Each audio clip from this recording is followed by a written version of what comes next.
Hey guys, this is Sarah, and this video I'm just giving you a couple of tips on drawing, whether you're a beginner or an advanced drawer. These tips are gonna be, from my experience in drawing. So first, if you are kind of a beginner,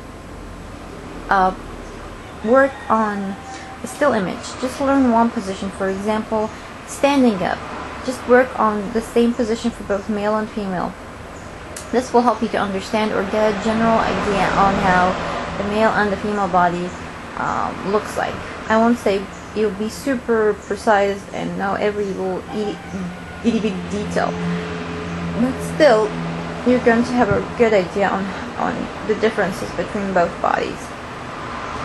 After learning a position, start by learning some basic positions. Standing up, sitting down, these kind of stuff. It's a good idea to learn about 10 to 12 positions before you start going deeper into more kind of a deeper process in drawing. So once you've learned like 10 to 12 positions, just basic stuff, it's a good idea to hit the books. Especially, I think the books are the best choice.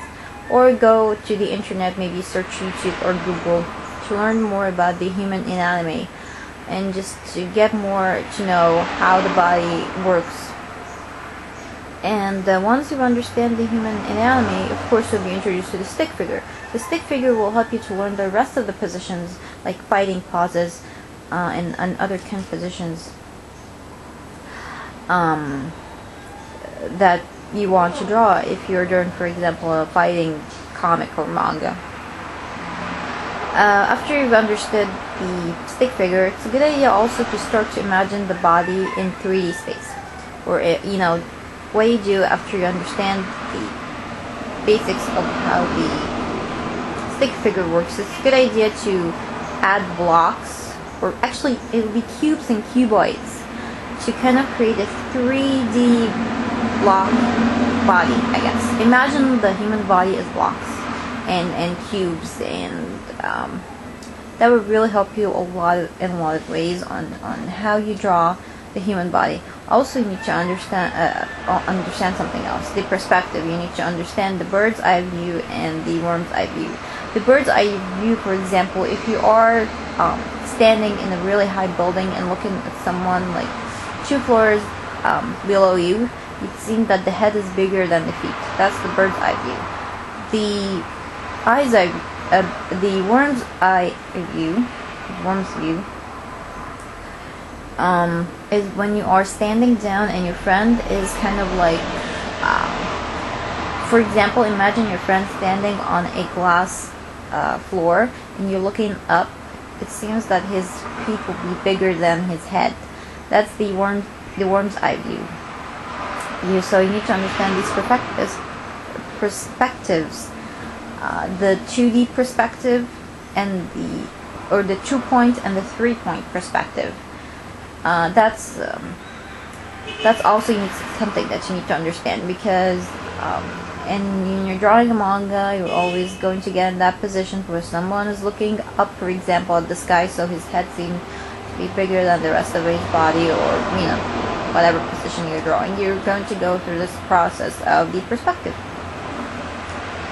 And for you guys who learn like the perspective and the basics of the stick figure and just the cubes and all that, and you still find your drawing still kind of stiff, it's a good idea to watch lots and lots of animes. Now, if you compare my art for last year's art, I've improved a lot, especially in the last couple of months. I have been watching over 85 animes since the summer of 2009 till this day, and I'm being introduced to again new animes. So I probably complete 100 anime, hopefully, or over 100 animes by the summer, or actually by the end of this summer, before the fall season starts. So yeah, I've been watching lots of animes. It really helped me a lot, and what I do is I start to concentrate on hard poses that you can draw, especially fighting poses. If you are watching Bleach, for example, it has tons of fighting positions. So the idea, if you find this position hard, to pause the video and just concentrate for 2 seconds and start to build up an image where you can imagine Bleach as a stick, or I'm sorry, Ichigo or whatever character you're watching, as a stick figure that has blocks, and just imagine how that will look like, you know, stick and blocks and all that. Try to create like an X-ray vision for, you know, and just to see the body like that. It would really help you a lot in memorizing lots of body positions. It will take the stiffness away, because my biggest problem in drawing the last couple of months was my drawing was so stiff. It was unbelievable. But in the last couple of drawings I had, I think the stiffness kind of went away, even though I have like little tiny problems here and there. But still, it's like you know, nothing is perfect. There has to be a little bit of mistakes here and there, but still it's so much better than before. So that's kind of my tips for you guys out there if you are kind of a beginner, middle, or advanced. I would have to say like super advanced. I'm not that yet. I'm maybe like at a B rate artist right now. I'm not an A rated artist. An A rated artist is still like far away from me, you know. I've seen lots of people who can draw, and compared to them, I'm still not there yet. So hopefully I can continue on, you know, just working on these little things, and I can be, you know, I can reach to that level where people say, wow, that is great.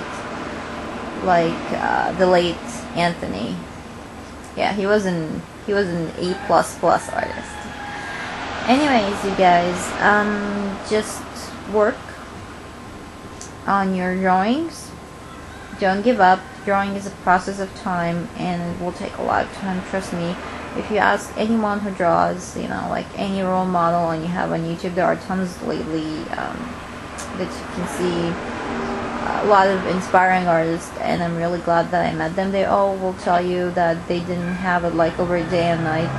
Most of the people who are started working like, I want to make a manga and publish it, are probably 18, 19, 20, 21, and going up.